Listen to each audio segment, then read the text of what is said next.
the legend, the myth, is that Luther went out and heard them singing in the bars, these bawdy songs, the drinking songs, and said, hey, I'll just use that in the church. It's a good enough tune. You're telling me not only is that not true, quite the opposite is the story. Well, yeah, there is a misconception about that. They talk about these bar tunes that Luther that uses. More than likely, that whole, and I don't know where that originates from in terms of this misunderstanding, but one has to understand that at the time of the Reformation, a new form of music has developed, and it's called the bar form. And literally, it is simply a phrase that is used to describe a style of music where you have a melodic phrase or two that's repeated, and then a new type of melodic material that follows it. So it's like an A-A-B form. That was known as the bar form.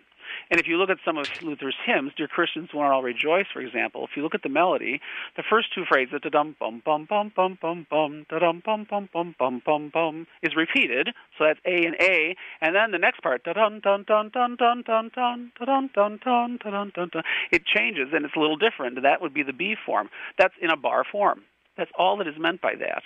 And so the misconception that this is bar music, or music used in the bars, is totally wrong. However, so the hymn From Heaven Above, Luther sees this tune being used in the bars and chooses not to make use of that for this new hymn he's written.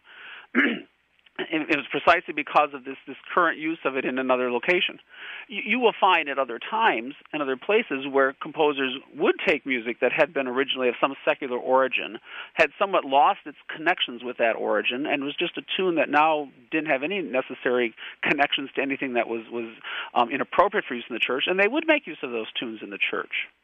And so it's not that a tune just inherently in itself was a bad tune that would conjure up unchristian thoughts.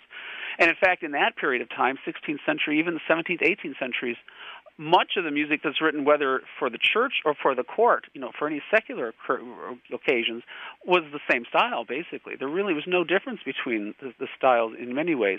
But more in a lower level of folk culture, you might have sometimes something used for a different purpose and it was of a different style. But it was the connection with the use of that tune in another setting with words that were inappropriate that caused Luther to make that decision not to use that tune.